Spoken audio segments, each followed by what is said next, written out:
Welcome to the AlphaWarrior Show. We're excited to share diverse perspectives and expert insights with you.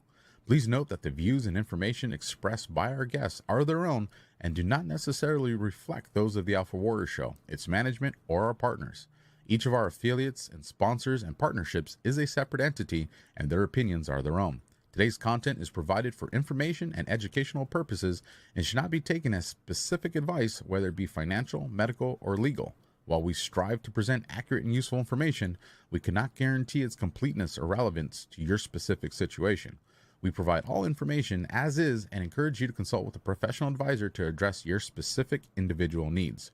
Your use of any information from this broadcast is entirely at your own risk. By listening further, you agree to identify and protect the AlphaWarrior Show and its associates from any claims or damages arising from your use of this broadcast content. Changes to this disclaimer may be made at any time and will be done effectively immediately upon posting or broadcasting. Thank you for tuning in, and we hope you find the episode both informative and thought-provoking. Listener discretion is advised.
Welcome to the next generation of warfare, psychological warfare. In modern conflict, the mind is a potent weapon. Discover General Michael T. Flynn's groundbreaking guide, The Citizen's Guide to Fifth Generation Warfare. Unlock tactics, strategies, and the mindset to navigate this cognitive battlefield that we all find ourselves in. Equip yourself against manipulation and emerge unscathed. Unleash your potential. Order now.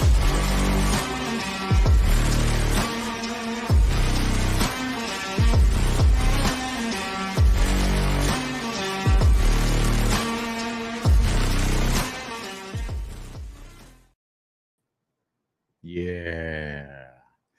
How's it going, everybody? Welcome to the AlphaWarrior Show. I am your host, Alpha. We're going to get to these in just a minute. Operation Gladio tonight on Tuesday. We'll be back to Wednesdays next week. I just had to move some things around to accommodate some guests. So make sure you still tune in tomorrow. But for those that don't know and didn't get the memo that Operation Gladio is this week, everybody text it, email, put it on your social media, hashtag Operation Gladio. Make sure you tag at Colonel Towner so everybody knows to follow her. Tonight, we will be talking about Vietnam. And so, yeah, Alpha got a little ahead of the game and did a different thumbnail, but I fixed it. I did some MacGyver stuff and I got it working. So before we do that, you guys know me. Let's get these amazing commercials and partnerships out of the way here at the beginning.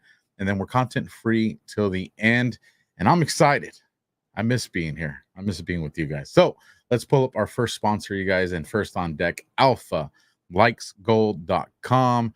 Be prepared. It's easy. It's fast. The rich are buying gold and silver, y'all. Digital dollar. Right now, looks like the government's pushing for that digital dollar, which could mean every penny you spend could be tracked and controlled by the government. If that's true, then your entire life could depend on people you don't like and you definitely don't trust. That's why smart Americans are opting out and putting some of their savings into real gold and silver. So to help, you can go to Alpha Likes Gold to get a free 2024 gold IRA kit from my partners at Goldco. It shows you how to protect your hard-earned money with physical gold and silver, even if it's still in a retirement account. There are some awesome loopholes, you guys. And as an American citizen, you could score up to $10,000 worth in free silver just for safeguarding your savings. At the very least, arm yourself with the knowledge about your options here. Don't be sheeple. Go to alphalikesgold.com now to get your free 2024 gold IRA kit. You see that nonsense that is happening right now in the stock market, you guys. I'm telling you, Goldco, alphalikesgold.com. There's a lot of gold companies making bad headlines because they're doing the no bueno stuff, but you're not hearing that about Goldco, and that's why I aligned with them. Send them to me. Go to the website, fill out the things, get the email, and then you will be happy that you did. And then our next sponsor, and then we are commercial free until the end of this. I'll see you guys in just about a minute. Science proves that a healthy immune system is the body's first defense against the smallest of ailments to the most catastrophic. Coriolus versicolor is the most sought-after, all-natural supplement for both humans and pets to help boost the immune system. There are over 400 studies worldwide on its effectiveness in humans, including Sloan Kettering Cancer Center, MD Anderson Cancer Center, and now from the University of Pennsylvania School of Veterinary Medicine. Together, we can help reverse this terrible tide now plaguing your loved ones and give them the immune-boosting supplements that they need.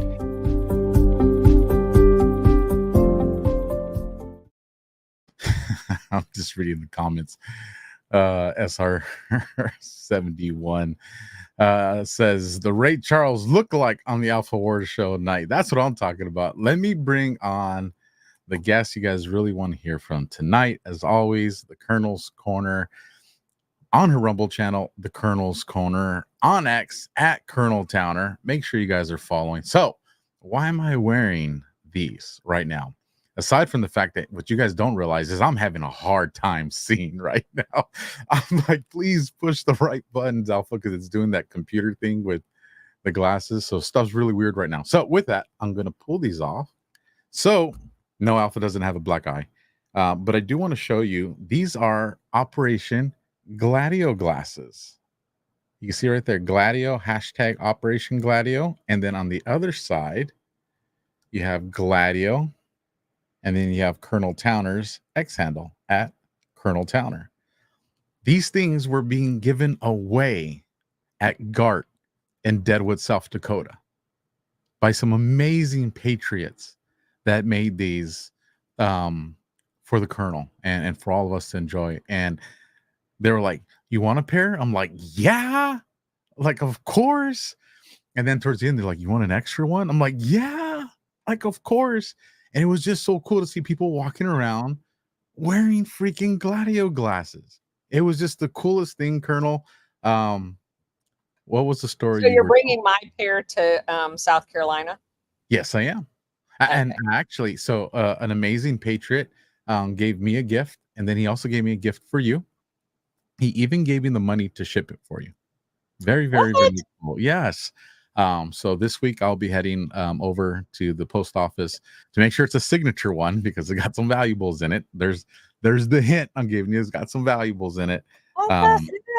But he wanted to share his appreciation for not just the show, but specifically for the Colonel and what we've been doing surrounding Operation Gladio. But please, what did you hear?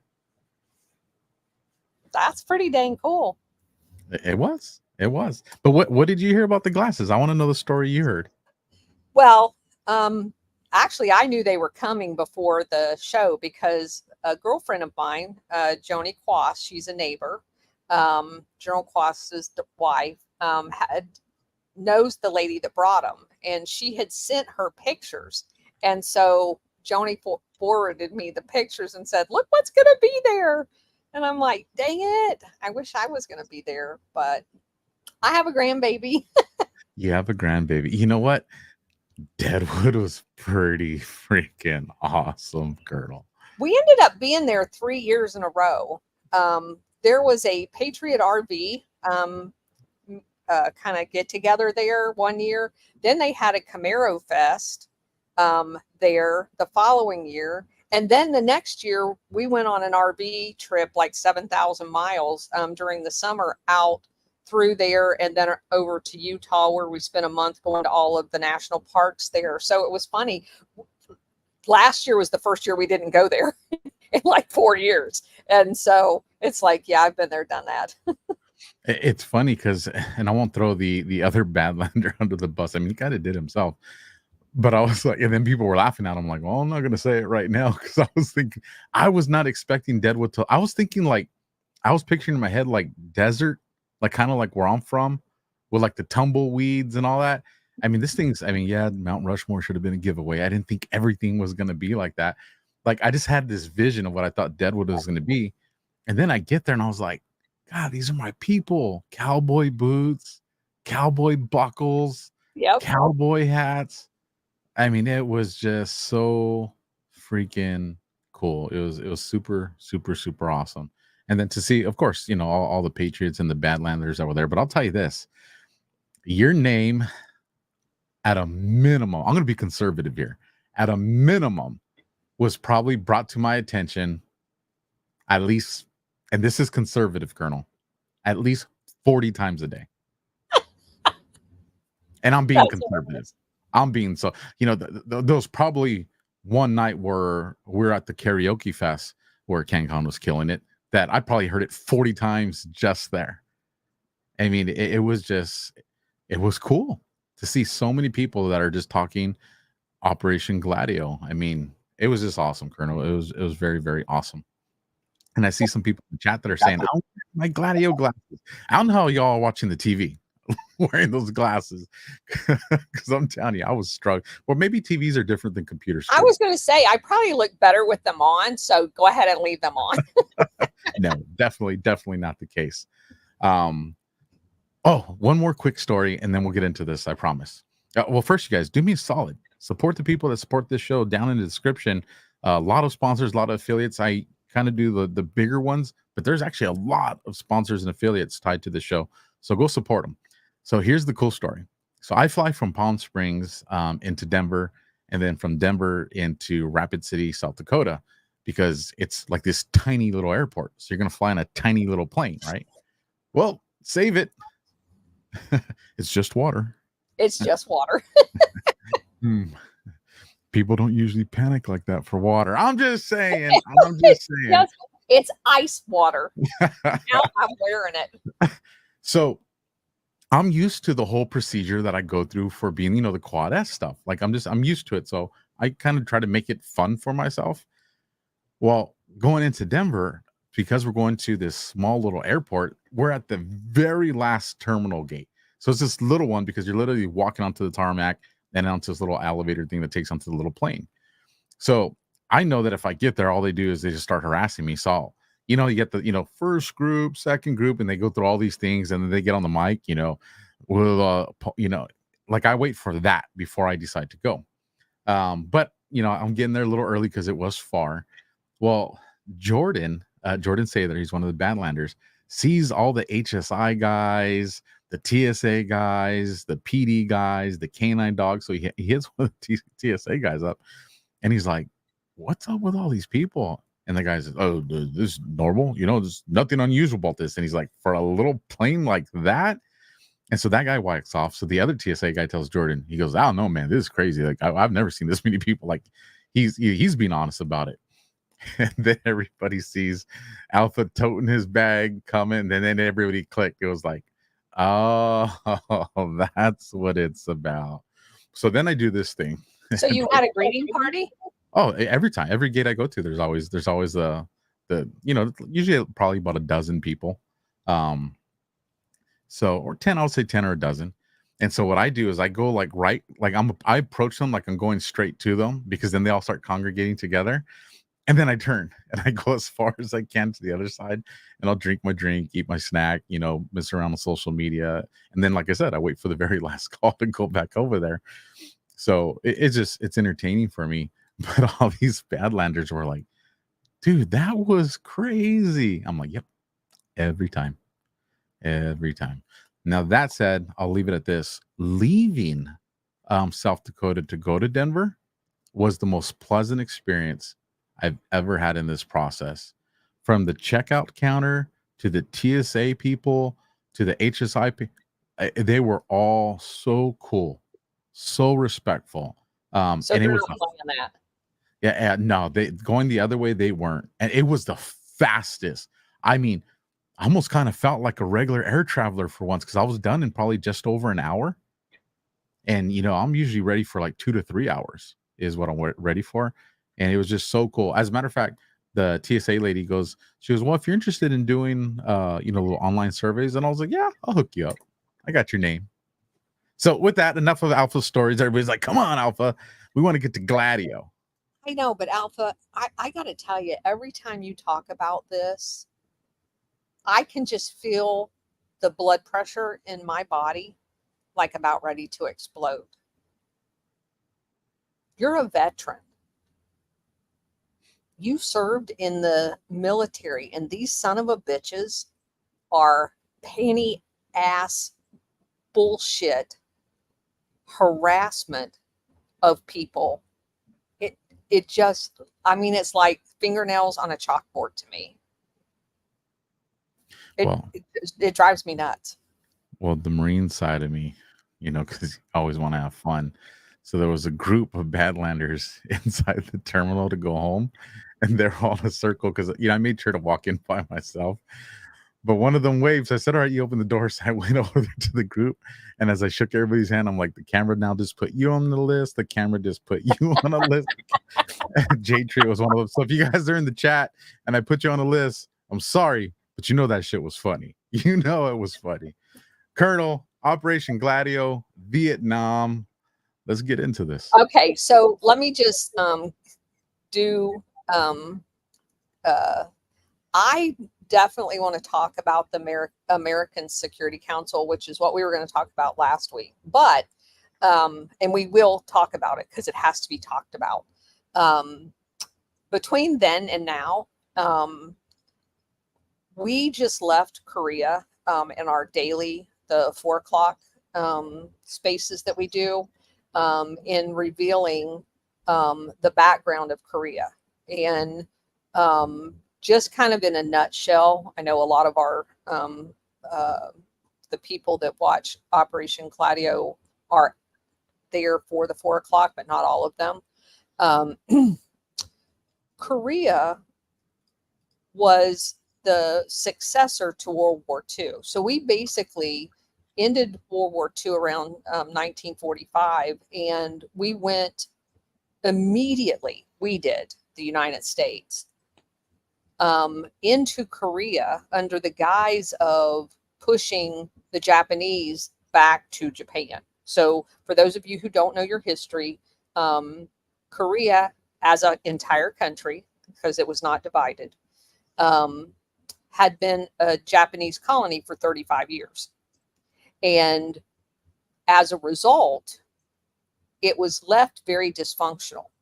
And as an entire country, it's kind of a peninsula, the North, much like the United States, was very industrialized, and the South was very agrarian, very agricultural, and not necessarily as populous as the North was.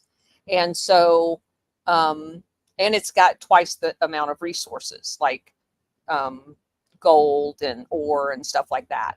And so the United States, you know how they did the collaborative Europe, where it was divided into sectors and different allies got different sectors to basically repatriate everybody, right? Because anytime you have a war, a lot of people leave. And the same thing was true with Korea. There was a lot of expats that lived in China, the Shanghai area of China, which was an international city. They had went to Hong Kong and blah, blah, blah, to get away from Japanese imperialism. And so after the war, a lot of them wanted to come back. And there was a lot of pissed off Koreans because those guys all got to leave and they basically became slaves. So there was a lot of turmoil there. And as a result of that, they had decided at the conference, the peace conference, that for Korea, there were going to be two entities that repatriated, resettled Korea into an entire solid country. The northern half was going to be repatriated and administered by the Soviet Union, and the South was going to be administered by the US. And all we were to be there for, just like in Germany, was temporarily to get everything settled and get the rest of the Japanese out so that Korea could have their country back. Unfortunately, the CIA, OSS, and the State Department had different desires in Korea. And so in Korea, in the southern part, they had decided that they were going to take the opportunity of them being there to take over the entire Korea. And they were just going to bide their time until the Soviet Union had finished getting the Japanese out. Then they were going to move north and consolidate the entire country under the leadership of a guy by the name of Rhee, R-H-E-E. And this guy was basically a U.S. Puppet. And he had been, he was a CIA puppet, just to put it bluntly. And so what they did was they started setting up basically what looks like today Gladio units. And we found a classified memo that actually talks about the CIA setting up stay-behind units in North Korea. So there was definitely Gladio activity there. And so as the military advisory group, the MAG, which, they have them everywhere, they're going to be screwing things up. They move into the South and they basically immediately start chaos. They start killing each other, and they started having, under the U.S. occupation, they start having basically a civil war just within the South as they start to take out people that are supportive of a one-state solution, right? So they want to all be involved in one federal election. They don't want the U.S. there long-term, and they don't want military bases in Korea. And so everything that the U.S. is there for, these patriots, these nationalists don't want. And so immediately the U.S. MAG starts taking them all out. They start killing like tens of thousands of people throughout the South. We're not even talking about the North yet. They're cleaning out the entire South of anybody who doesn't want Rhee to be president, who doesn't want a divided Korea, or who doesn't want to participate in a South-only election. So most of the people in Korea want their country back. They don't want to be occupied. So almost immediately, as they're cleaning out all of the nationalists out of the South, they actually start using a youth program, just like the State Department does now, and recruiting people from the North to create stay-behind units in the North. So as the U.S. comes through the North, and they were provoked because there were attacks from the South into the North. So then the North comes into the South to stop the attacks, and that's MacArthur's opening to go through, and he gets almost up to China. But the problem was he started attacking China, and China got pissed, and he goes, oh yeah, that's not going to work. And keep in mind, the whole time this is going on, we're being sold a bill of goods saying that they're all communist. Well, the Soviet Union may have been communist. I think and China may have been communist, but North Korea was not communist at the time. Kim had approached the West saying that he wanted their support to not be communist. So all of this crap's going on, and they get almost up to China. MacArthur oversteps the bounds and starts actually attacking inside of China. And there were aircraft that were downed. I mean, there was unequivocal proof that they were inside of China.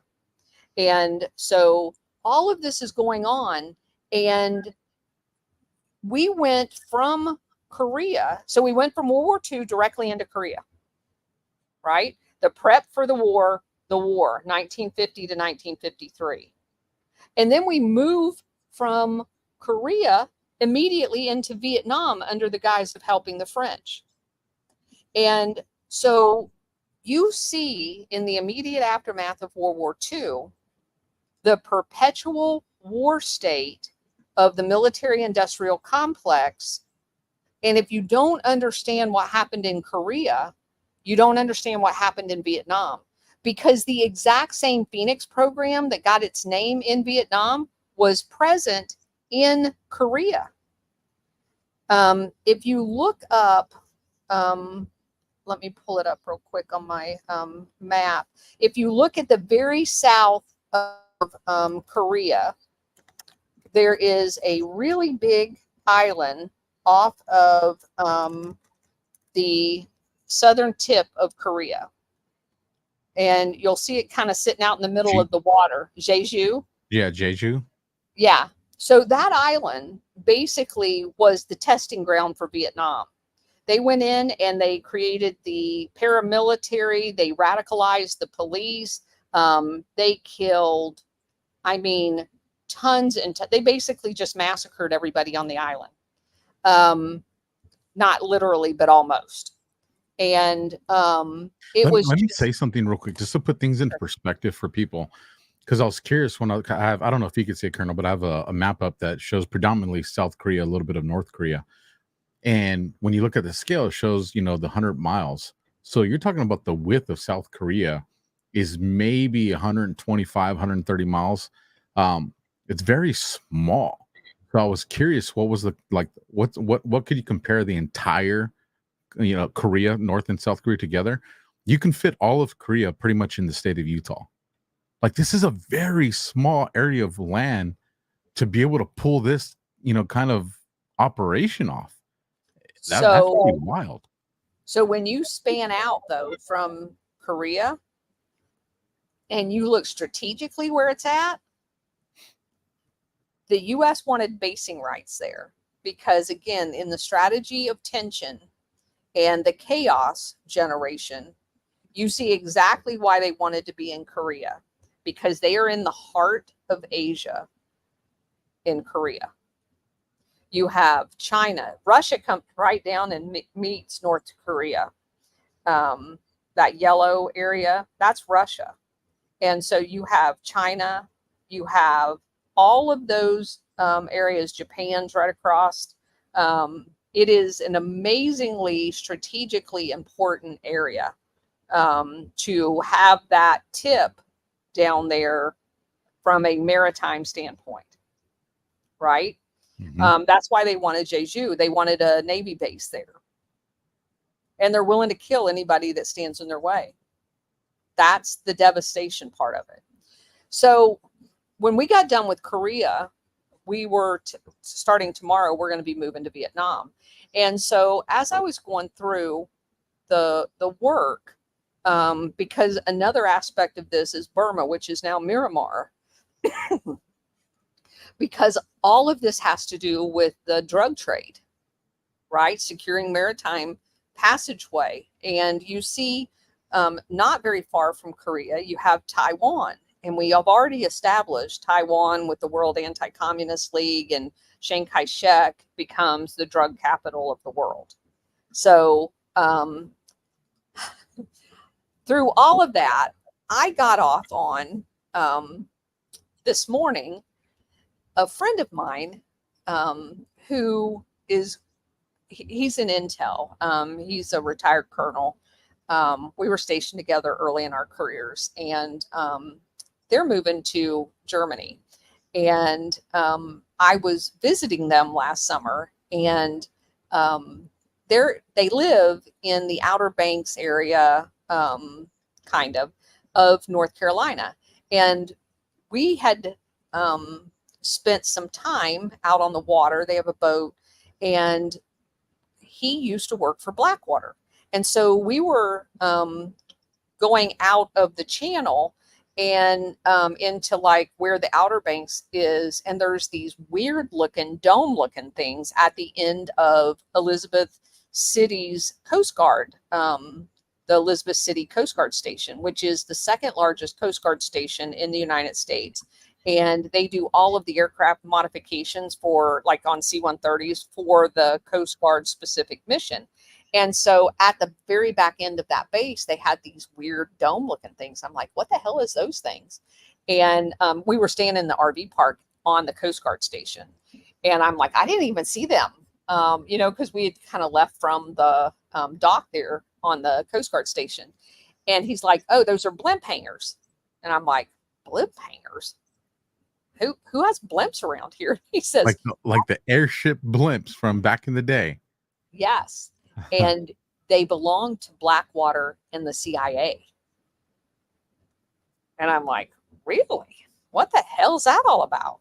So he starts telling me about the history of the CIA in that area. And he brings up a place called Harvey Point. Well, I'd never heard of Harvey Point. And so something clicked this morning, and I started looking up Harvey Point when I needed a break from the Vietnam stuff, and just kind of going through a chronology of what happened there.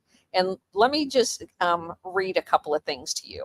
In 1961, the U.S. Navy announces in June that it will establish a secret weapons testing facility at Harvey Point. A spokesman says that some of the training currently being conducted at Camp Perry in Virginia will be moved there. Camp Perry is later identified as the CIA's main officer training school. So it really wasn't the Navy, it was the CIA. The magazine, and then the next entry is 1967. Now keep in mind, 67 is in the heart of Vietnam.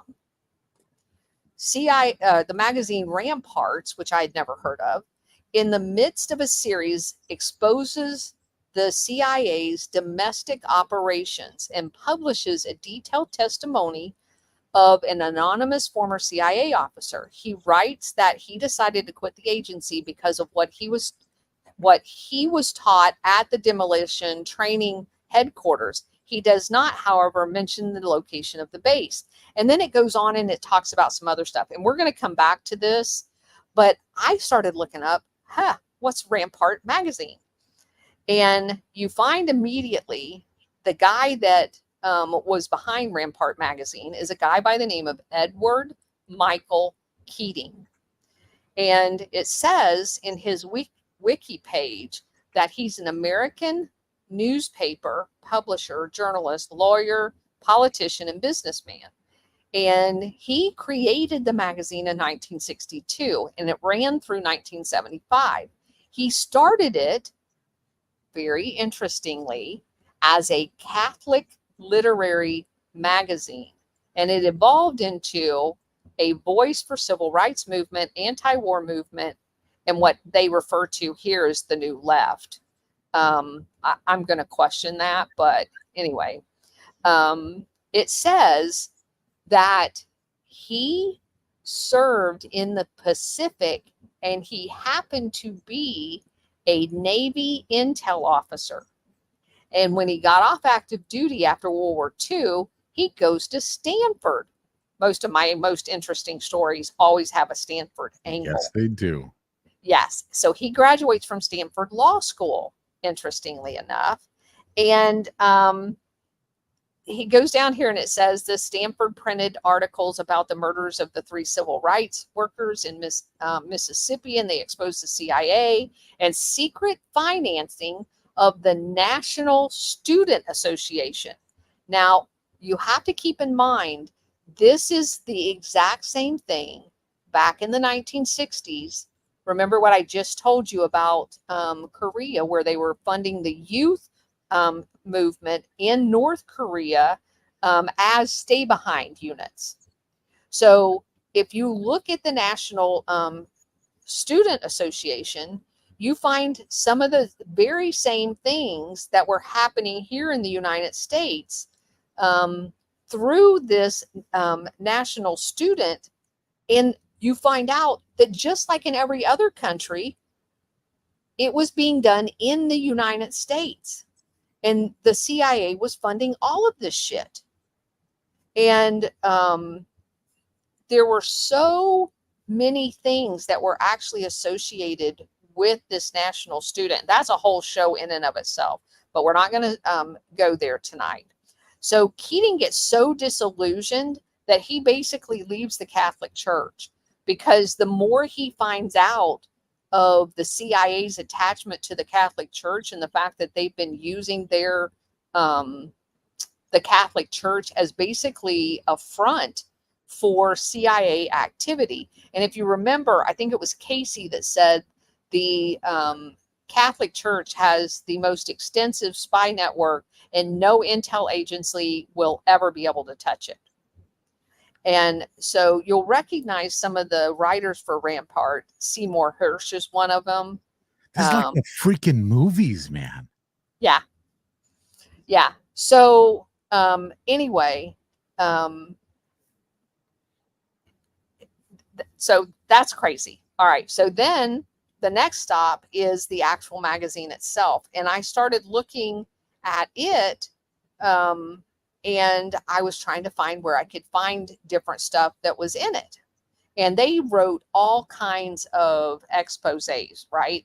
So obviously doing some, and I don't know if you've ever heard of the Spotlight magazine that was in DC. They were kind of the East Coast version of the Ramparts as far as doing real journalism and exposing real corruption.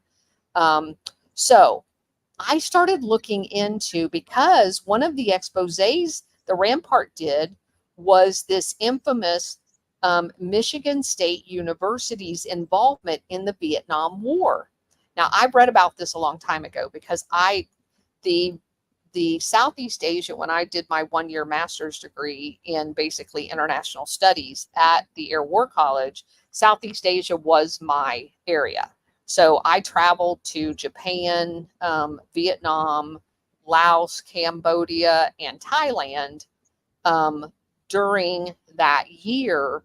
And that everything that I wrote about. So we study all different aspects of warfare, and everything that you, whatever area of expertise that you're going to specialize in, everything's kind of geared towards that. So this is an area that I've done a lot of research in, and I knew that Michigan State University was behind the policing program of the Phoenix program in Vietnam. And I mean, that is like a crazy story. And again, we could do an entire show just on that. So for those of you who don't know, in many of these Operation Gladio countries, in order to set up the Phoenix program style torture, assassination, disappearing, there was an American university that was basically hired by the CIA for, and they used specifically their criminal justice department in that university, and they flooded them with millions of dollars. And then that university basically assembled a team and acted as a CIA front. Michigan State University was that entity. They created a Michigan State University Vietnam Advisory Group, just like the military advisory group. They set up a civilian version of that specifically to develop the crazy national police that tortured their citizens, kidnapped them, and I mean mutilated them. They would assassinate them. They'd cut their hands off. They would like slit their throats. But all of those skills were taught to them by these universities being used as fronts for the CIA. So in order to find this, you can't find most of this stuff on a regular search engine. You have to go to Yandex. And so when I went there and started looking for these different articles. And so immediately, I got to show you this one thing. Let's see if I can get this. I'm going to apologize for not having. No, you're fine. I'm bringing up different articles and stuff on the screen. while you're talking so the audience can see it as well. Yeah, I want to send you this picture because this is a satirical picture that was created as part of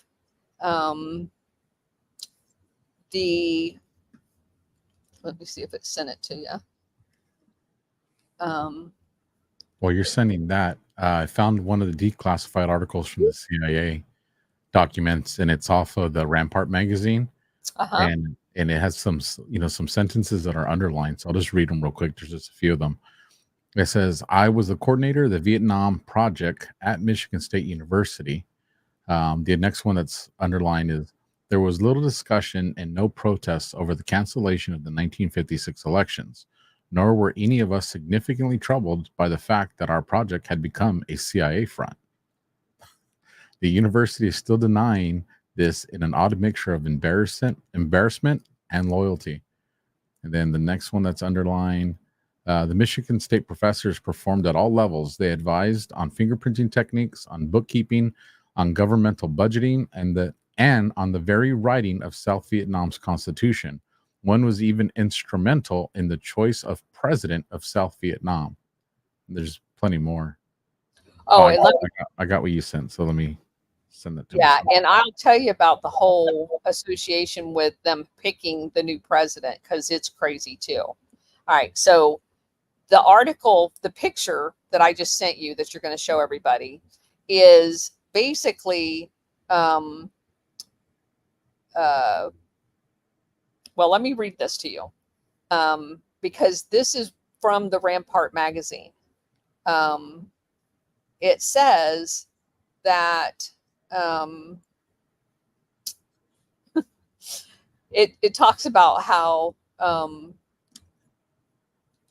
this particular article is from Politico, but it talks about how the Michigan State University made headlines with Larry Nasser, the Michigan State physician that was a pedophile for the girls' gymnastic teams, and how that was infamous, and how it's weird that as bad as that was, that wasn't the first crazy story that came out of Michigan State, and how 50 years ago, Michigan State played a crazy role in the Vietnam War that most people don't even know about today. And there's a 18-hour documentary called The Vietnam War that doesn't even mention the fact that Michigan State played a role, and they didn't play a little role, they played a huge role. And that 18-hour documentary was done by Ken Burns and Lynn Novick. And it says, to be sure, the Michigan State's entanglement in Vietnam was very different than the pedophile crimes, but it is morally as bankrupt. In 1966, when news of the Michigan State University project broke widely, it became notorious thanks to the expose packaging skills of San Francisco editor Warren Hinkle and his muckraking magazine Ramparts. The cover of the Rampart magazine, which is the picture I gave you, April, I have it on the screen right now for everybody. Yeah, issue was one of the air's definitive magazine images of a buxom caricature of Madame New, the sister-in-law of South Vietnamese President Ngo Dinh Diem, and the most visible and provocative voice of his regime as a sweatshirt-clad MSU cheerleader. The inside story, called The University on the Make, was co-written by Hinkle and two other Rampart editors, Robert Scheer and Sol Stern. It featured a confessional but accusatory introduction by the apostate ex-MSU political scientist Stanley Steinbaum. The main article, and let me just tell you who Stanley Steinbaum is real quick. He was part of what is called the Malibu Mafia. And he was a liberal. He worked with the legal defense team of Daniel Ellsberg, who had released the Pentagon Papers. So this guy is And of course, he's a Stanford economics guy. And so it says, while he was administering the 54-person project named the Michigan State University Vietnam Group, which advised the unstable government of South Vietnam, Steinbaum eventually discovered that the university was a cover for the CIA. So that's Steinbaum. Back to the article. It says the main article recounted in tones of gossipy verbiage how an overambitious university had sold its soul to become a shameless CIA front and helped launch a ruthless dictatorship and wasteful war by miring itself in the self-serving Vietnamese adventure. Complete with the servants, spacious villas, and free-flowing booze, they began living the neo-colonial life of elites. The indictment has been taken up lightly by a historian professor from the University of Tulsa who denounced MSU's role in the making of a police state in South Vietnam in his 2012 book called Modernizing Repression, in a critique of the Burns-Novick documentary for the Huffington Post. It's an appealing narrative, especially in light of the blunders and tragedies of the Vietnam. It's a story that this author presented at as a young political science professor. His father, which is Robert Scigliano, was an assistant to the chief of the MSU project from 1957 to 59. He later co-wrote a critical book about the project that was the prime source for the Ramparts article, as well as the first in a series of articles in American journals that triggered the rupture with the President Diem and the demise of the project. Living in Saigon, this guy was like 6 years old, the guy that's writing this Politico piece. He was 6 years old while this was going on in Vietnam with his dad, who was working in Vietnam on this project. And it says that they had cocktail parties, elephant rides, and all kinds of stuff. But at the same time, there was a lot of violence going along because they were actually part of the creation of the violence. Their effort in nation building and all that resulted from it stemmed from a friendship. Get this. Now, this is very important. Born in Japan in 1950. So 1950 in Japan was at the time of the Korean War kicking off, right? So the Korean War went from 50 to 53. Between two remarkable men, Diem, Vietnam's future president, he was not president at the time, and a guy by the name of Wesley Fischel, Fishel, a University of Chicago PhD and former Asian language specialist for who? The U.S. military intelligence. So you have an intelligence officer working with Diem in Japan in 1950. Diem, an ardent quote-unquote nationalist and anti-communist, which both of those qualities makes him a candidate for an Operation Gladio Manchurian candidate president, had served as a cabinet minister under the French-backed puppet Emperor Baldet when the French colonist and communist Viet Minh warred over his country. So what this is telling you, one of the telltale signs that I have come to appreciate more and more is in every one of these countries, there's an elite group of people that get in bed with the colonial powers, and they are despised by their fellow countrymen. Diem was that guy. He was in bed with the French who had colonized Vietnam much like Japan had colonized Korea. And the French had been there forever as a occupier in Vietnam. And this Dim guy, who the CIA sets up as the, soon to be new president of Vietnam, is that guy. So Dim chose exile, leaving the country, over aligning with either side during the pushing out of the French, right? So he leaves. And again, that's another sign of the fellow countrymen. They'll hate him for having left instead of fight. So you see these traits over and over again. And where do they leave to? They leave to the protection of whoever's going to be the next colonial power, so they can be bought off, sucked up to, blah, blah, blah, to become their proxy now. So Fischel, a classic post-war liberal internationalist, saw Dim as the best hope for and you're never even going to believe this terminology, third force. You remember how we started our series as the third way, so that you have the U.S. democracy on one side, you have the communist on the other side, and these guys are going to be the third way up the middle, right? So they use the same terminology, which is how you know it's them that could steer Vietnam between the communist and the colonialist. And at this level, he enjoyed being influential.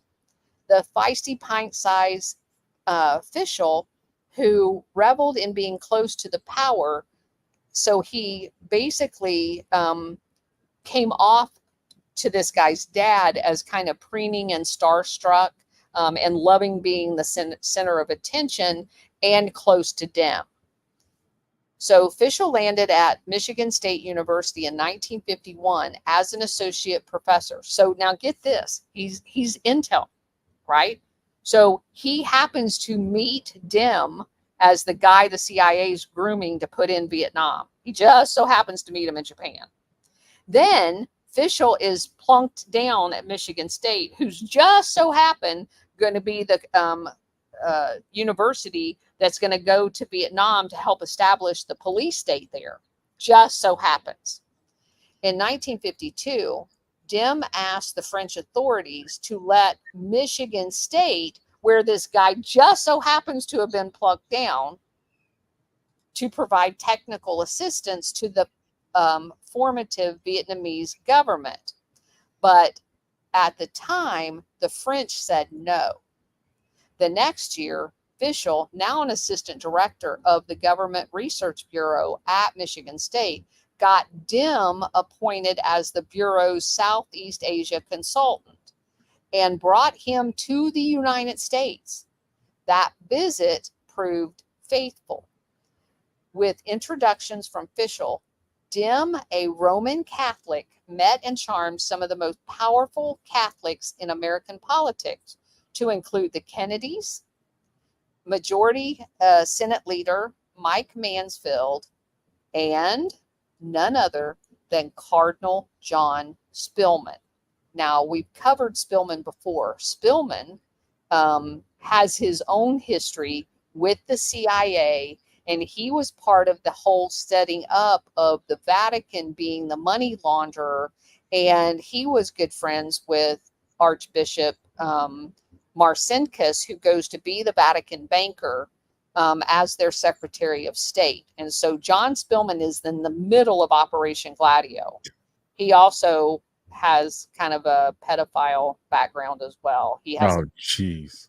Yes, he's very, very bad. But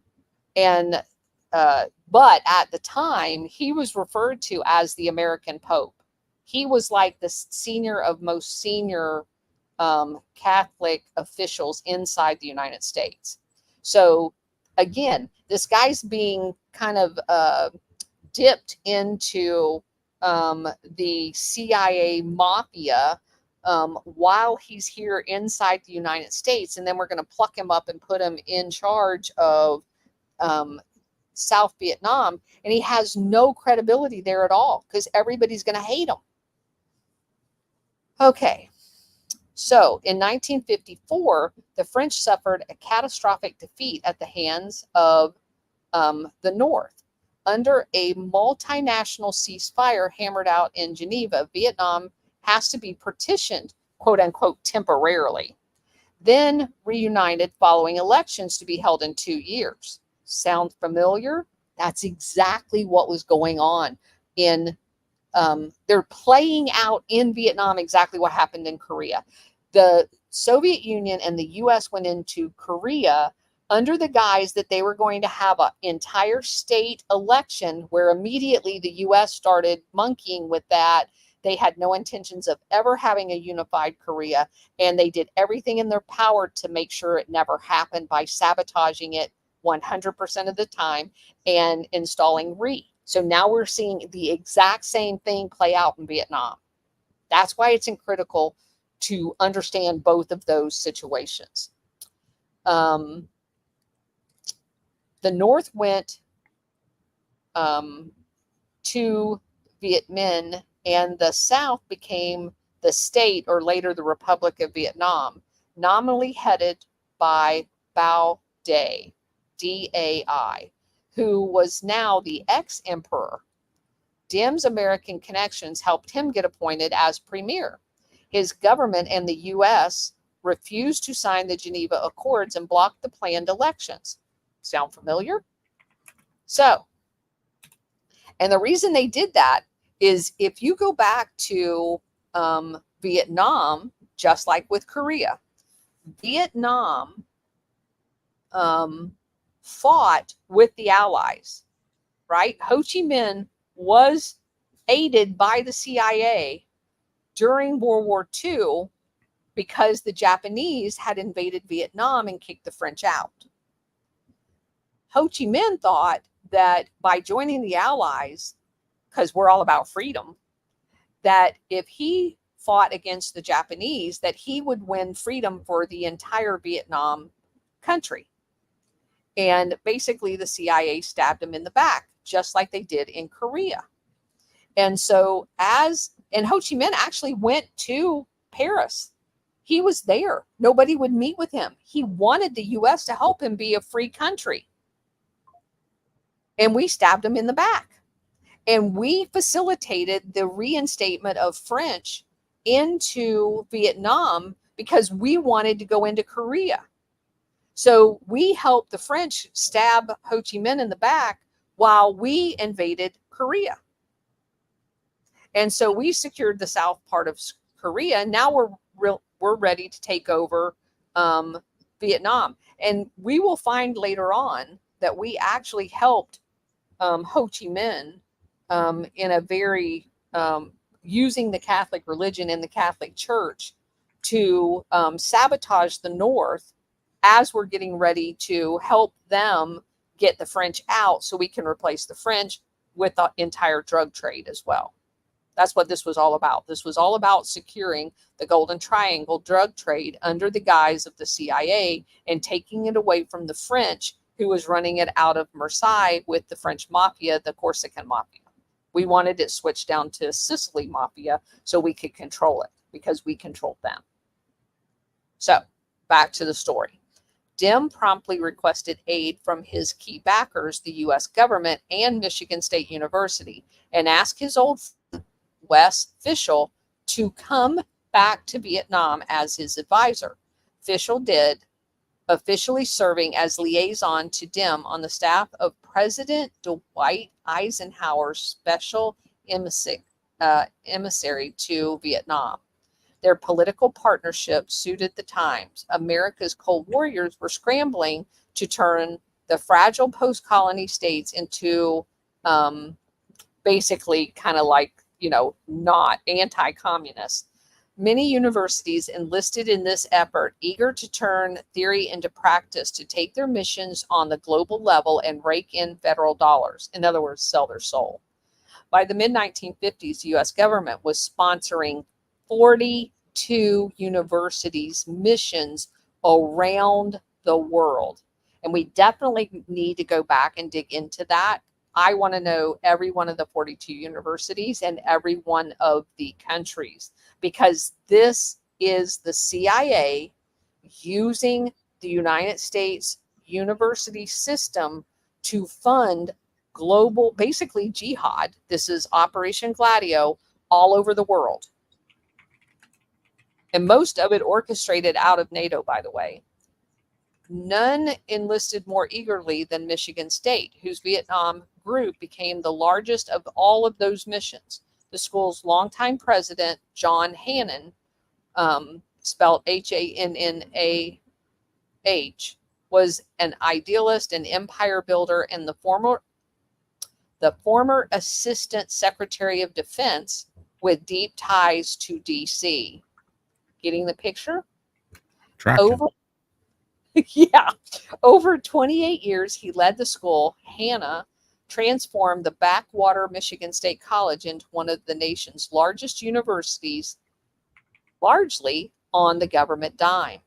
He created research institutions, growing its enrollment more than six-fold. As MSU historian John Erst says, it was forging a faithful alliance. He wrote, "Forging a Faithful Alliance, a deeply researched history of the university's Vietnam venture." Hannah saw nation building as a natural extension of the school's service mission. The world is our campus, he was known to say. Above and beyond the official DIM connection, Michigan State had exceptional resources in two fields. The U.S. agencies in Vietnam lacked: law enforcement and public administration. To fund his lavish lifestyle in France, Bao Day had franchised Saigon's police operations to Ben Zuyen. It's Xuyen, a protection racket and private army with roots in river piracy and sidelines in prostitution, gambling, and opium. You know. So I found you some of them. Harvard University, MIT, Stanford University, University of California, Berkeley, University of Michigan, University of Wisconsin-Madison, Columbia University, Cornell University, University of Pennsylvania, and University of Chicago. Still trying to find you the other ones. So isn't that interesting? Because every single one of those have long since had been affiliated with the CIA in some, like, you know, especially like MIT and Harvard, right? Harvard is basically a grooming. They have a large international population that the CIA actively sets up, like almost honeypot to compromise these international students when they come here, so they can be spies when they go back home. Well, this is how we weaponize AI against them. And I always caution everybody, double check your AI. I've been programming mine for a while. There's things you can do to change it, because it doesn't always try to find you the truth. It tries to lead you in different directions. But with regards to this conversation, it has Harvard, MIT, and Stanford were heavily involved in research programs related to counterinsurgency and psychological operations, contributing to the war effort through projects like Project Agile. And then, so when I pull up Project Agile, where did it go? Okay, let me just tell you, where was Jeffrey Epstein? On Harvard and MIT's campus. Go ahead. You can't make this stuff up. So I'll bring it up on the screen. So when I click on the link that it brings me for Project Agile, however you say it, brings it here. United States involvement in the Vietnam War began shortly at the end of World War II in Asia, first in extremely limited capacity for over 20 years. Trying to see where it pops up in here. The Council for Ho Chi Minh, the French rule, Franklin D. Roosevelt, Vietnam. Is this giving us the timeline? Here, let me go all the way. So let me go to the 60s. Well, I'll keep looking at it, but it does provide. Yeah. These are our universities. I know. And it correlates exactly with what I'm saying and what we know to be the honeypots and the roles in which these universities have been used for the CIA's purposes. So, I mean, it's just like you don't find any contradictions. This is all consistent with everything that we found. All right. So, let's see. So where we left off was that the former premier had franchised Saigon's police operations out to a protection racket of a private army, which basically looks like Gladio, right? Prostitution, gambling, opium, the whole thing. Vietnam's police services desperately needed, quote unquote, reorganization, training, and equipment. Michigan State, home to one of the largest criminal justice schools in America, could provide them with that expertise. Still, the U.S. officials resisted entrusting the job to Michigan State. Fishel was too independent, too close to Dim, too quick to flaunt his inside connections and knowledge, but Dim trusted him. And I don't believe that the U.S. government was hesitant at all.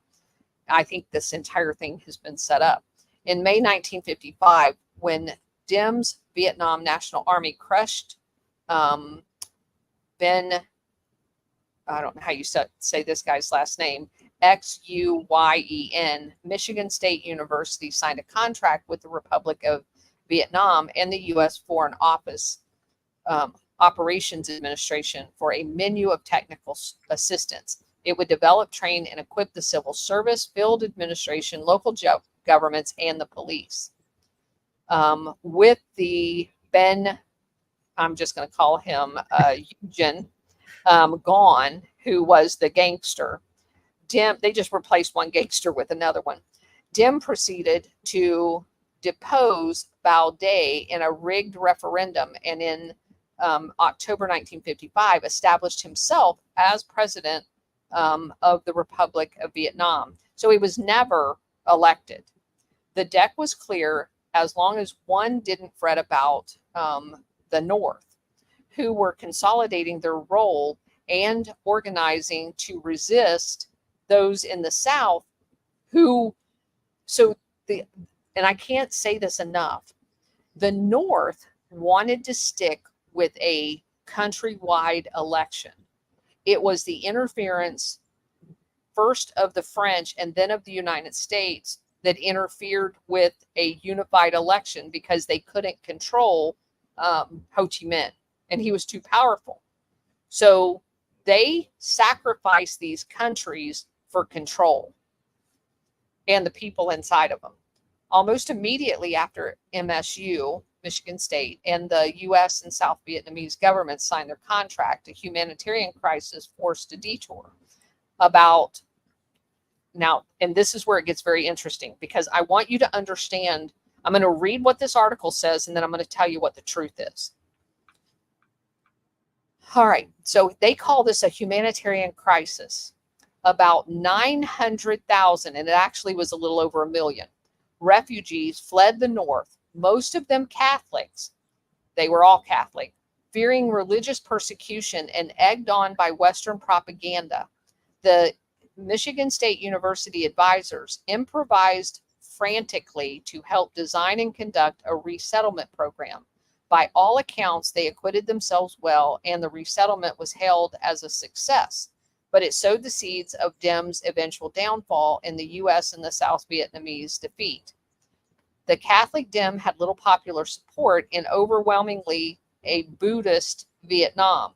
He packed key military and administrative posts with fellow Catholics and funneled prime land and resettlement to Catholic refugees at the expense of Buddhists.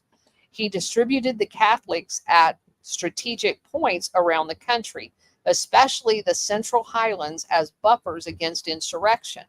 That meant uprooting the Montagnard minority who had occupied the Highlands for generations. Now, let me rephrase these two sections right here.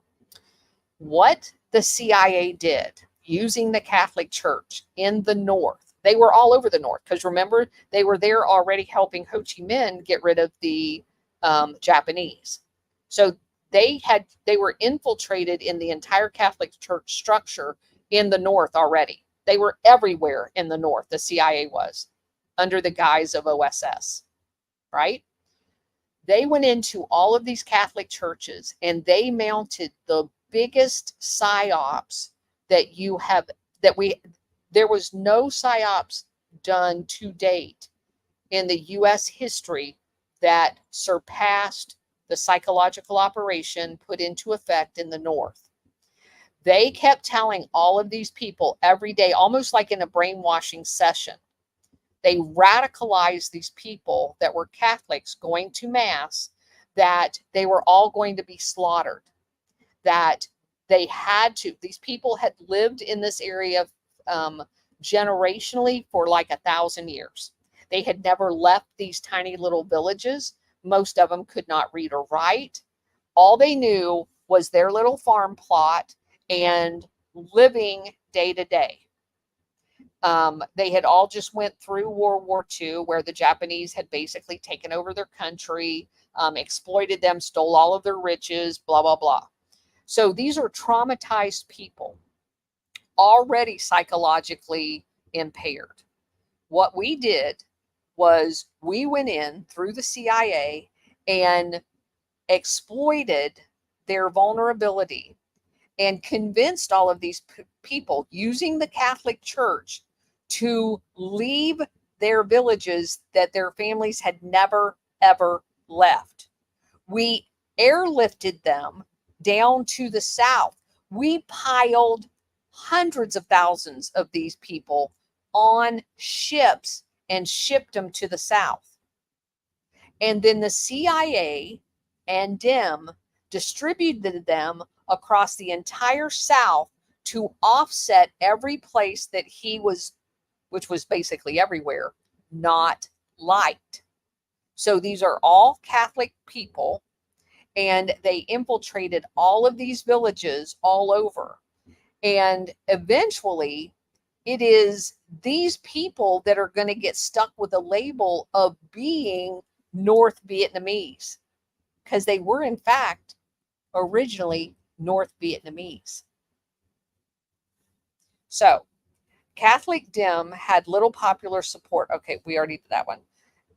The Saigon government tried to Vietnamize the Highlanders and pack them into defensible communities, a forerunner to the loathed strategic hamlets of the early 1960s.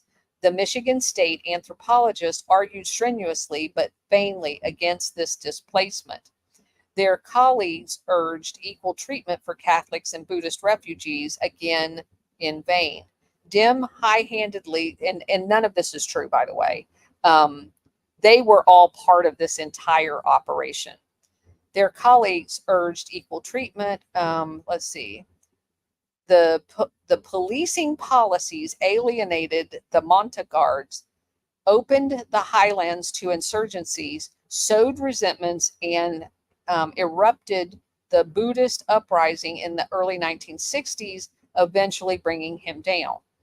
Meanwhile, the MSU professors proceeded with their institution building. They expanded and upgraded the National Institute for Administration, moved it from an upland resort to Saigon, installed the government research library with English language volumes because nobody used them, because they were English and nobody spoke English.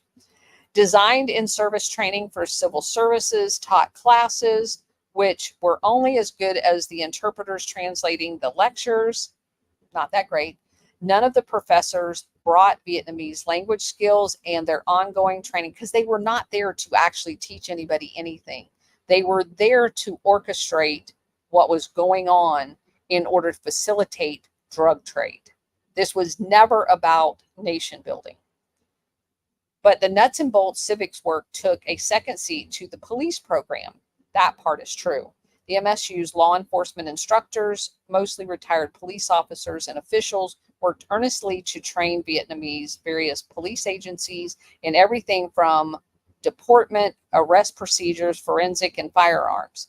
They had some success with the Saigon police, partly in helping them tame the chaotic traffic, the cop professors achieved more in their effort to turn the Vietnamese Bureau of Investigation, which the French had used mainly for political control, into an investigative agency. They consolidated its scattered offices, but they had less impact on the paramilitary civil guard.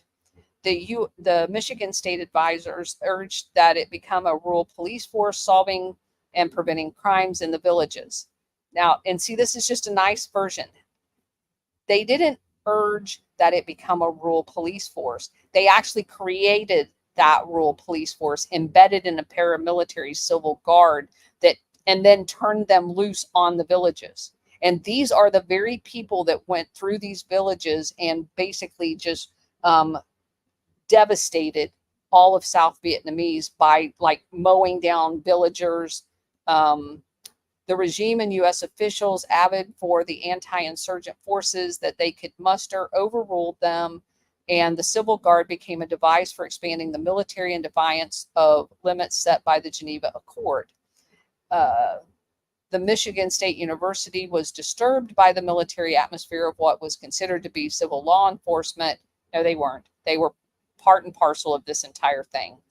Police officials showed markedly less interest in lessons on law enforcement than they were on small arm fire, radio contact, handcuffs, and, you know, the Operation Gladio training that we've become so used for. That's what they were actually teaching these people. And it says, basically, in Rampart, in the magazine, they said this question: what the hell is a university doing buying guns anyway? Because it was the university that was actually supplying this. And this guy, I realize his father was over there, and so he's kind of a lot of good information in this article, but he is very jaded as far as them not being complicit and kind of like almost standing back and watching the military aspect of this. Michigan State was hired by the CIA to do this. By the time, let's see, provisioning the police consumed too much of their energies. It brought into far too close with the U.S. military command. Yeah, they were in bed with them. That's how close they were. The Michigan State was actually purchasing guns and ammunitions on behalf of the CIA. What was hardly the most troublesome question of the project, as my father and Fox disclosed and Rampart subsequently trumpeted, the Michigan State University had from its inception included a unit staffed and funded by the CIA that provided counterintelligence training and assistance to the Vietnamese paramilitary organization. Among other contributions, this unit established a clearinghouse to perform security checks on police and subversives, complete with polygraph, microfilming machines, bugged cells, eavesdropping on prisoners. Again, Hannah denied what not only Rampart, but my father's and Fox's MSU-funded volume had already revealed. Quote, "Let me state without any reservation that Michigan State did not have a spy operation within the Vietnam Project," Hannah declared in a 12-page public statement. Quote, "It did not have a CIA people operating under cover provided by the university or in secret from the Vietnamese government," unquote. That's absolutely false. For a university to provide such systematic cover may have been unusual, but was one of the many institutions, including the Fourth Estate, that the CIA penetrated during the Cold War. It recruited and placed dozens, probably hundreds of operatives as foreign correspondents. Oh my God. And so when these foreign quote unquote correspondents get arrested and the arresting country calls them spies, like we just had happen in Russia, and the US goes, oh no, they're reporters. That's bullshit. They're spies. In 1977, the New York Times identified more than 30 who had worked at 22 major media, including CBS, Time, and the New York Times, that were actually CIA agents posing as reporters. Michigan State CIA unit operated reporting to the U.S. ambassador and its members were distinguished by better language training than the professors. Ernst writes that. Let me interrupt right there, Colonel, Sure. on Sure. that. And because this is and for those that are, all the links, all the things that I've been bringing up on the screen, you guys, all those will be in the links to the description. But this is another underlined part of that article. So for those that don't know, this is a CIA declassified document, even though it was a published in Ramparts magazine. But the CIA has this document titled as copy of the article that'll appear within 10 days in Rampart magazine. So I find that kind of interesting that they got they had it before. Yes. Yeah, that interesting. And I'm assuming they're the ones that underline these part of the article since it's their document. So this one says, the professors found their colleague Fischel and General Edward Lansdale, the CIA, maneuvering furiously to consolidate Diem support, an effort that culminated with the endorsement of Diem by the United States Security Council in the spring of 1955. And then if you shift over to the second column, it says Wesley went tiger hunting for laughs, and with various hardship and incentive salary hikes, made close to double their normal salaries. A professor earning $9,000 for teaching class at East Lansing got $16,500 a year for, quote, advising in Vietnam, tax-free. And I just read to you that they were put up in villas. They were given staff. They were treated like royalty. You think they ain't loving life? Well, and we know there's lots of fringe benefits over there. Exactly. And I'm sure they documented the hell out of those benefits to make sure that they were going to keep the cooperation they had going. Yeah, I bet they did too. All right. So let's see. So the CIA cover was quite transparent, and their association tended to bring the whole MSU endeavor under suspicion. An anthropologist working far out in the field was shocked to find himself rebuffed by local officials as a CIA operative. Would the next CIA tagged researcher be kidnapped or killed? In 1959, when the Michigan State contract with the Vietnamese and American governments was coming up for renewal, the project chief, Ralph Smuckler, sent my father the word from East Lansing, Michigan State, would no longer provide cover. The CIA would have to go. When my father delivered the news, CIA and U.S. operations mission officials took it badly, but the unit moved to the U.S. mission, which could no longer conceal its involvement in the South Vietnam. Now, I hate to bring this up in the middle of this, but I do want to put this marker on the table. Do you know where the what was the name of the election company that starts with a K? Connick, yeah. Yeah, where was that guy at?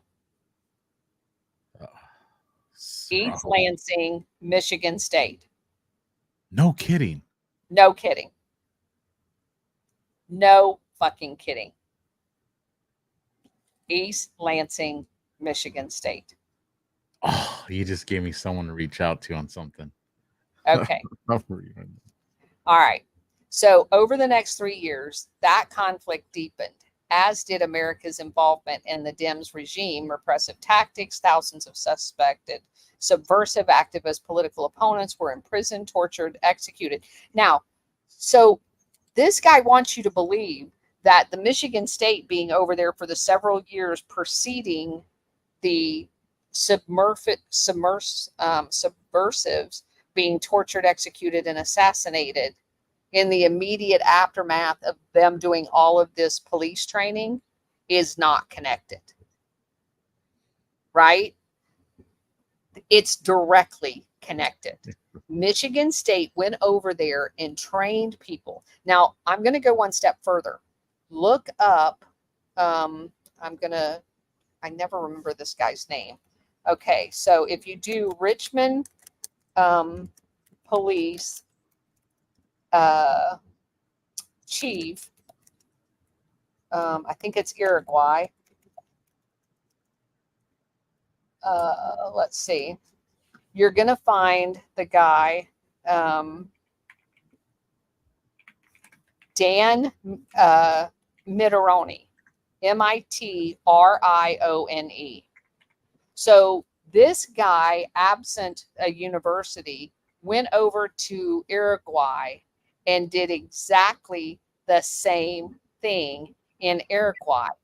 He's teaching as a retired police chief from Richmond, Indiana.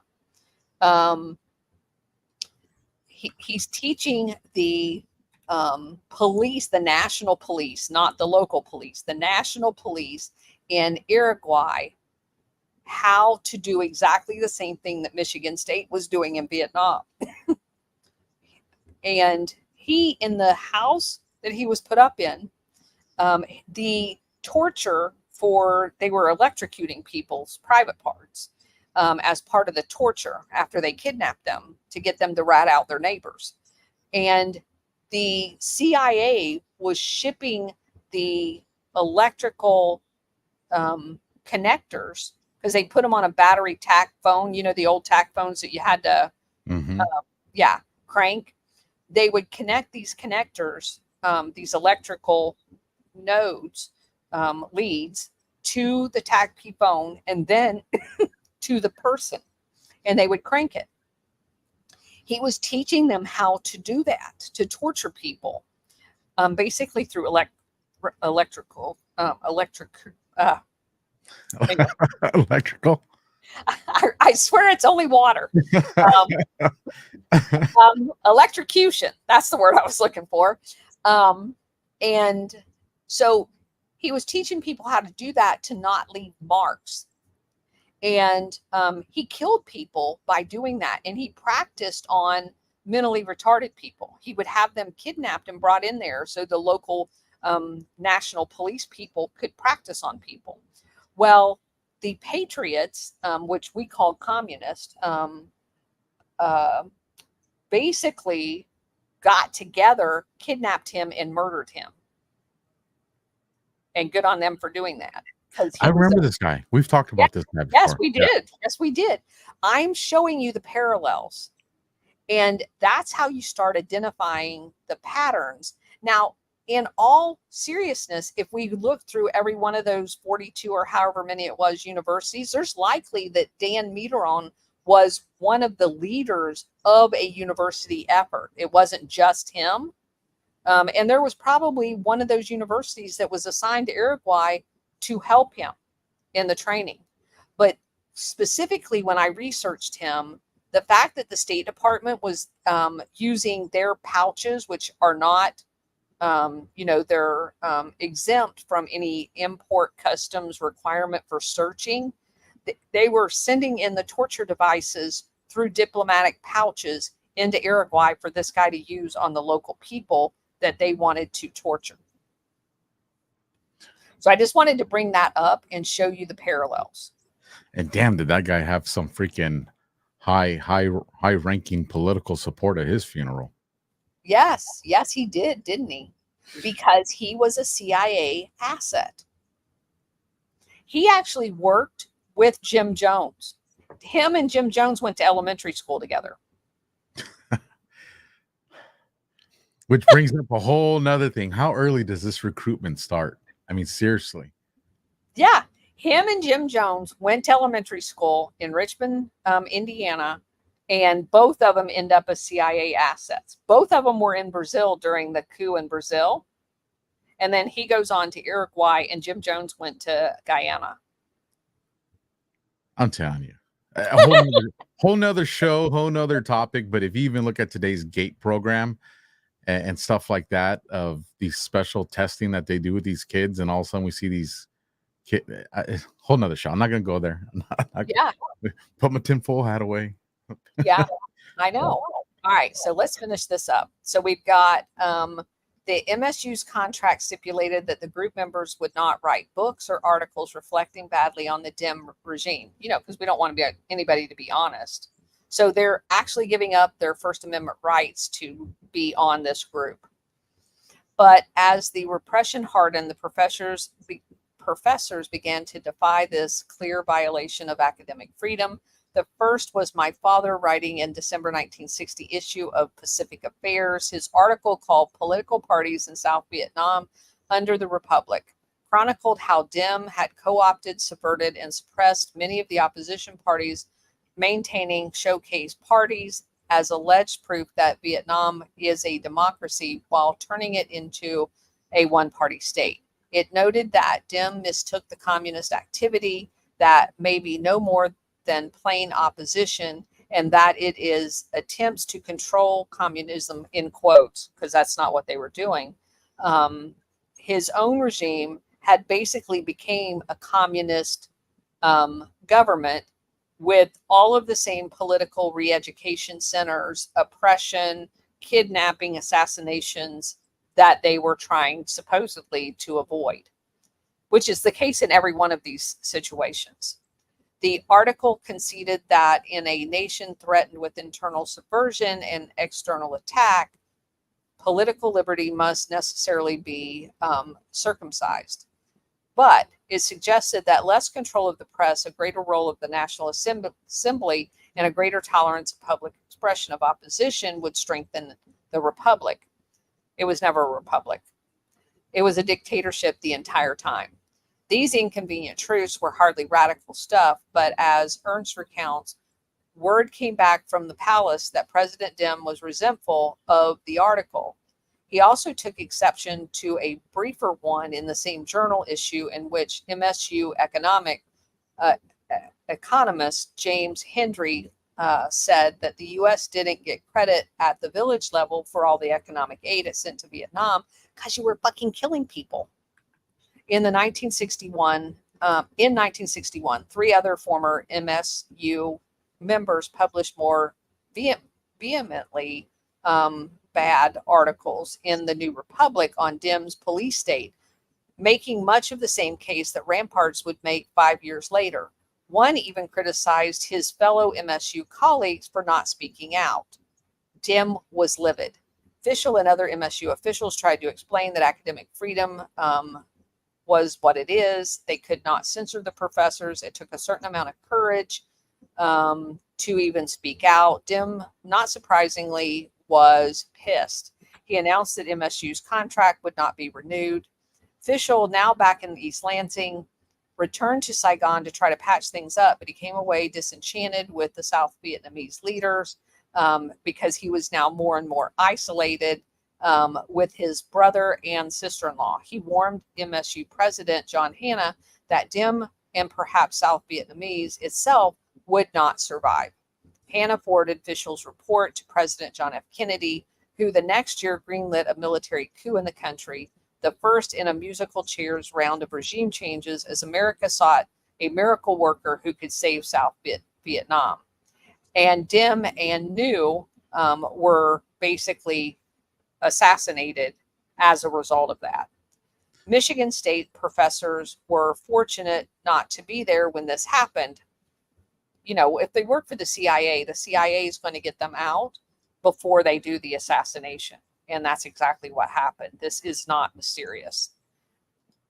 It says they missed the massive military buildup. And this guy argues that they missed the notorious Phoenix program. That's bullshit. They created the Phoenix program. Everything that I just described to you was the precursor for the Phoenix program. They set it up. They did the training for it. And his inability to see that his father played a role in that, understandably in denial of that, but that's what it was. That's what I say. He didn't want to see it. Is correct. What it was. Correct. And I just had a mind moment where you're going through this. So when you get at the end of this, Colonel, I got something for you. Okay. Unless you get to it before I do. All right. So shockwaves continue in East Lansing as their involvement gets more and more exposure. There's backlash against their involvement, and it becomes a student, protest on the school campus. And the school became home to what may have been the nation's first campus underground newspaper. Fischel remained a lightning rod for the anti-war protesters. Fischel remained defiant, though he grew disenchanted with the conduct of the war. He faced down protesters, advised the administration of Lyndon B. Johnson, even served as the chairman of the pro-war Friends of America of Vietnam. His patron, Hanna, took similar flack, then resigned abruptly from MSU in 1969 and became the director of what? Where did he go? Oh my God, he became the director of the U.S. Aid? Yes, the U.S. Agency for International Development. Oh, he went to work directly for the CIA? Yes, he did. There, he approved funding for all of that shit all over the world then. He protests, the protests and scorn followed Fischel there and back to East Lansing. He found himself dead-ended professionally and blamed for the resentment of his Vietnam work. No shit. Some colleagues blamed the stress for contributing to his early death at 57. Steinbaum angrily rebutted accusations that his criticism helped drive Fischel to the grave. Since then, Michigan State has undergone a collective process of self-examination.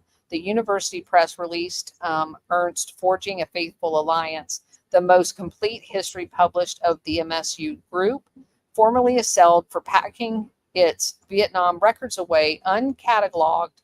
The university has since digitized more than 80,000 documents and posted them online.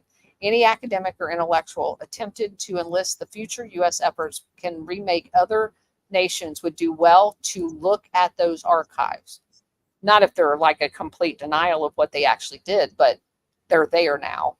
Last month, students protest in Michigan State handling of the Nasser administration, named after their university's celebrated late president. They have a 7-foot-tall bronze statue of John Hanna watching over them. The guy that was instrumental in weaponizing the national police in Vietnam and then going to work directly for the CIA and USAID. They have a statue on Michigan State University grounds honoring him. That's what I got. It kind of reminds me of all of us that were so happy and praising President Bush. And it was just one of those, if you only knew. So yes. While you were talking, Colonel, and I was going through one of the articles talking about all this that's taking place. And I saw something in the article and I'm reading it. I'm like, oh, shit. Oh, shit. So let me bring it up on the screen. I'll read this and then I'll just tell you where my brain went. Okay. And then hopefully all these great researchers in the chat will make some connection and take the synergy of what made my mind kind of flip. I'll read this to you guys since I know it's a little small on the screen. The most striking incident occurred in Saigon on June 11th in the middle of a busy street. A Buddhist monk named Thich Quan Duc calmly sat down and delivered a short speech, then had a colleague douse him in gasoline. Duc then set himself alight and sat motionless as the flames engulfed his body. Images and footage of Duc's suicide were circulated worldwide. His self-immolation drew attention to the Buddhist plight in South Vietnam and the corruption and inherent brutality of Diem's regime. I'm not going to read the whole thing. Here's one of the famous photos. I know it's a little hard to watch, but it's there. That made me remember this. Yes. February 25th, 2024, you guys. Aaron Bushnell, 25-year-old service member of the United States Air Force, died after setting himself on fire outside the front gate of the Embassy of Israel in Washington, D.C. immediately before the act, which was live streamed on Twitch. Bushnell said that he was protesting against what people have been experiencing in Palestine at the hands of their colonizers and declared that he will no longer be complicit in genocide, after which he doused himself with a flammable liquid and set himself on fire. Yep. As a matter of fact, because I knew about the monk that had done that in Vietnam, that is one of the most notorious.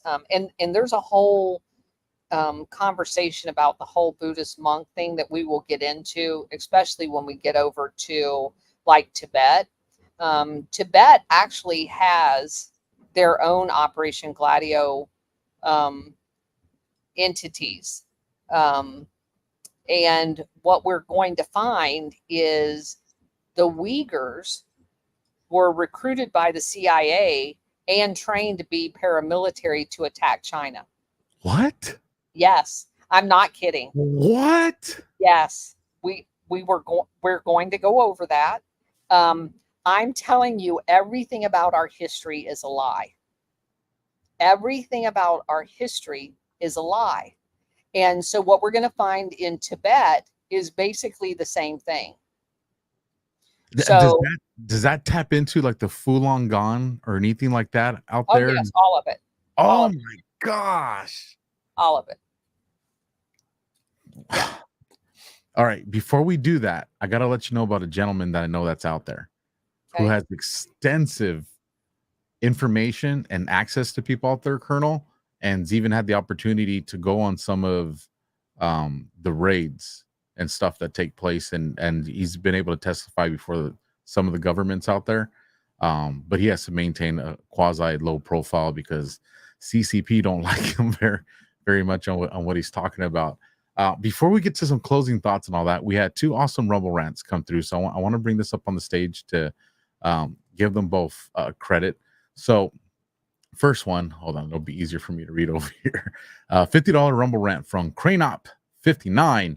Good to see you arrived home safe and sound, somewhat. That's so messed up what they put you through just to fly. Thank you both for this. Learned so much already. Thank you, Cranop. And then, of course, $50 Rumble rant from Breadmaker62. We have missed you both. Praise God. So good to see you back and chatting. Does feel like a very long time, you guys. I think, our timeline of everything going on in the world, I mean, you're gone for a week or two, and it's just like you feel like you missed like months, if not years of information. And I knew too when I was out in Deadwood, Colonel, I was having a good time enjoying myself, but I could just in this back of my mind feel all the work that was piling up, and also knew how much I was falling behind on everything. And it's crazy the speed that things are moving at right now. I mean, it is crazy. And I'm telling you, this what do they call it? Immolation, whatever, the setting themselves on fire. I bet you there's something there. There's something there. Whether it be is it a good psyop, a bad psyop? I mean, should we have to even question, do these things, are they really even happening? I mean, damn. I don't know. Well, that guy in Vietnam did change, and that was a pivotal moment in that whole thing. And so I think if the Air Force guy knew his history and was trying to emulate that same thing,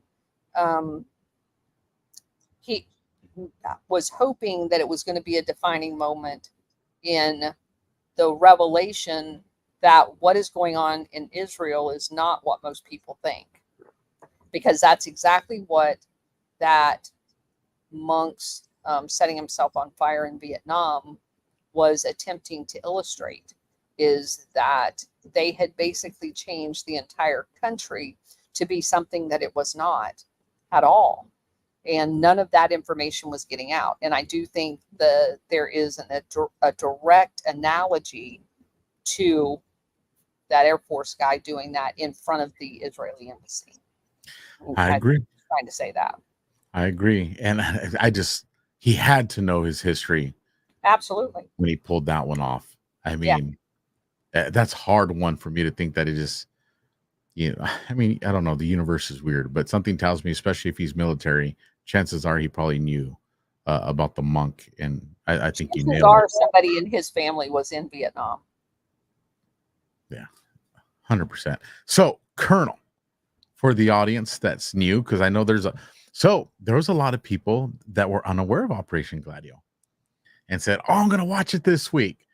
So we do have new people in the audience. So for those new people that are like, oh my gosh, the Colonel is everything that I heard she is, where do I find her? Colonel, please let all the newbies to Operation Gladio know where they can find you and hear this almost every day. So we have a ton of videos on the Rumble channel called The Colonel's Corner. I would recommend that you start at the very beginning. The way this whole thing unfolded was doing book reviews, and I selected the most prominent Operation Gladio books, and we go through them one by one. And then we just kind of branched out into doing podcast in general. That I never envisioned this turning into what it has. Then obviously I got invited to do a couple of shows. I met Alpha.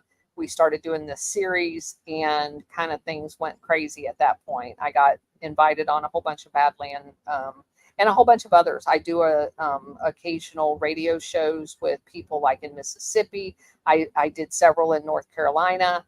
And so it's just kind of spiraled out of control as far as my husband's concerned.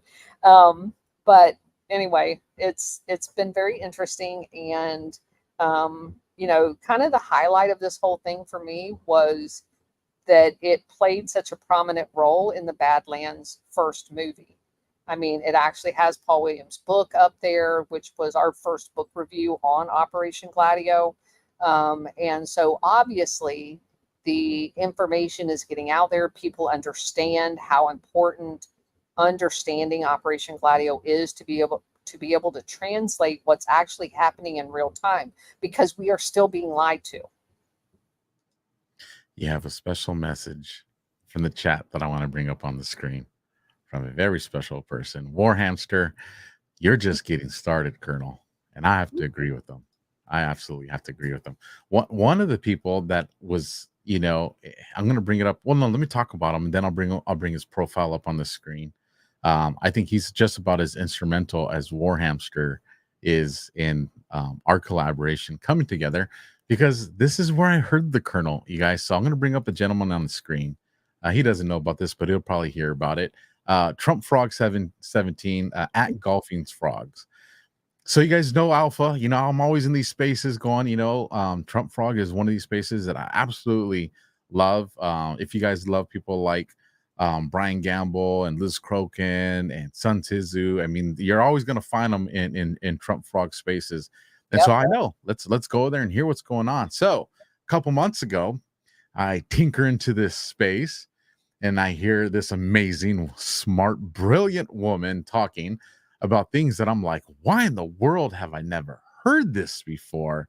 And of course, it was yours truly, the Colonel.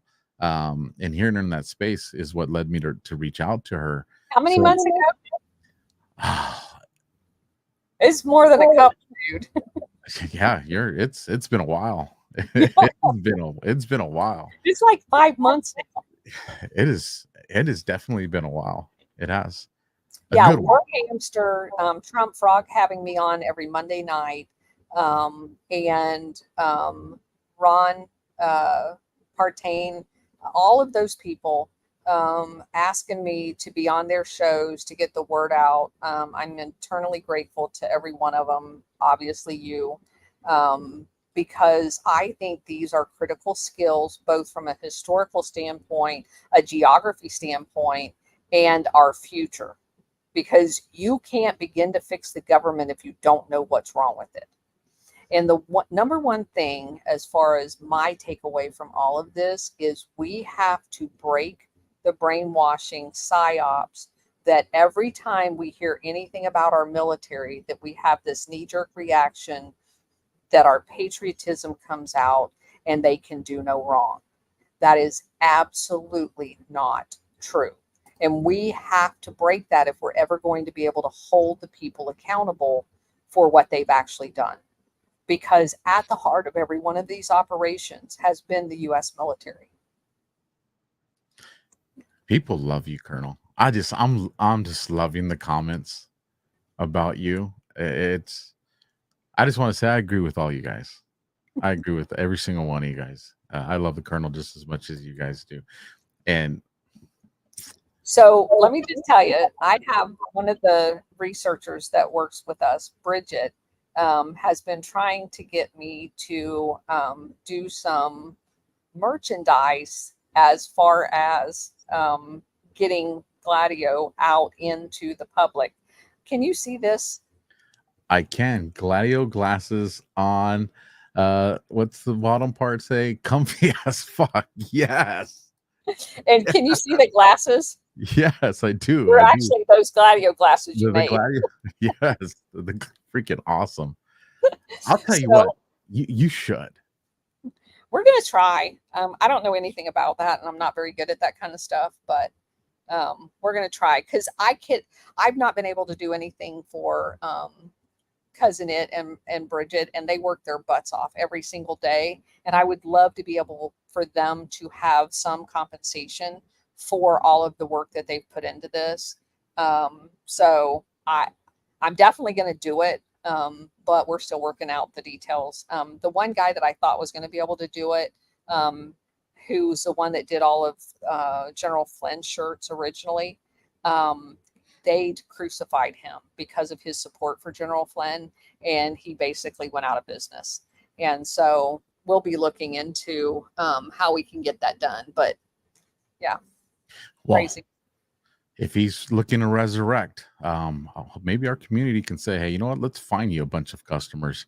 Would love to help someone that took heat like that come back. I mean, that'd be so awesome. And I'll tell you guys what, I remember the first conversation I got to have with Colonel's two helpers. And at the beginning of that conversation, because I was knee deep in a lot of stuff already, and I was just like, it went on for a very long time on the phone, and they were just giving me more things to research and more things to research. And I was like, I should have known.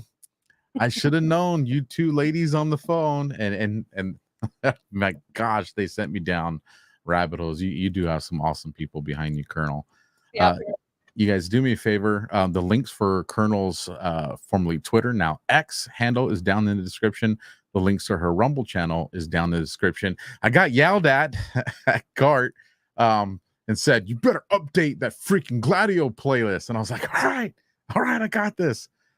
So the Operation Gladio playlist is up to date. So when you guys do your traveling, I will never fall a week behind or more at all on that. My apologies. But for those of you that are like, hey, I really want to share Operation Gladio with somebody on this Rumble channel, if you're watching on X, you have to go to the Rumble channel. It's the only place that I have it at. Just go and it'll say playlists. And when you go to the playlist, it'll have Operation Gladio, and you can send somebody the link that literally has them all in numerical order, so they don't have to go through all the other shows that I did, which I wouldn't mind if they did. But, you know, if you want them just to get the Operation Gladio series, that's where you can find it on the playlist. And with that, thank you for your time, new grandma. And for all of you guys that were in GART that I got to meet and hang out with, and you're here tonight as first timers, love you and appreciate you. We ran this entire content commercial free, guys. So do me a favor, stick around, support the people that support this show, smash that thumb on the way out, and subscribe. I mean, it's free. Come on. I'll catch you guys tomorrow night. Ghost Based of Patrick Henry tomorrow night, you guys, for part 2. Let me tell you. Okay, so let me just say something. Don't miss it. The man is amazing. And he can drink. And he's what? And he can drink. I'll tell you what, that guy, he is a trooper. Mad respect for him. He is a walking encyclopedia. You guys are gonna enjoy part 2. You know what? Here, I'll give you guys a little bit of a tip. A lot of you guys liked the show that I did with Jim Willie. And in that show that I did with Jim Willie, he said there's 2 names, but I'm not going to be the one to say those names on TV, who are as close as you get to the who's the they. When we talk about this thing that goes far beyond just Israel, where a lot of people want to stop. But he did tell me in private. And so I said, well, I will say those names publicly. So what did I do? I called Encyclopedia Ghosts and said, I got homework for you, homeboy. And a lot of the research I did, I sent it to him. So when you tune in tomorrow, you're going to find out who those 2 names are that you guys were like, we want to know. Tomorrow, you're going to find out a lot of stuff, but you're going to find out those 2 names. So make sure you guys tune in. Same thing tomorrow, 9:30 Eastern, 6:30 Pacific, and I'll catch you guys next time. Semper Fi. Nice teaser. Gotta do my thing. And that's just water, everybody. That's just water. I'll see you guys tomorrow night.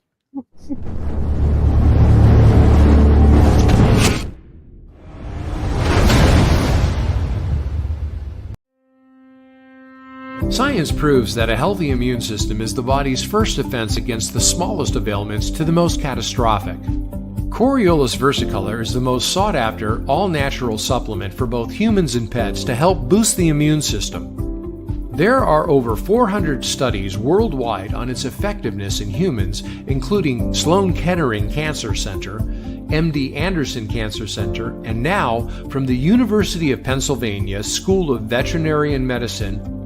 Together, we can help reverse this terrible tide now plaguing your loved ones and give them the immune-boosting supplements that they need.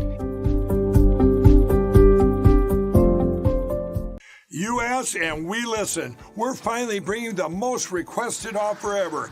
Get the queen-size premium MyPillow, now only $19.98. MyPillow is made with patented adjustable fill. It adjusts to your exact individual needs regardless of your sleep position. It helps keep your neck aligned and holds its shape all night long so you get the best sleep of your life. But that's not all. Get our 6-piece kitchen or bath towel sets only $25. Our brand new mattress topper as low as $69.98.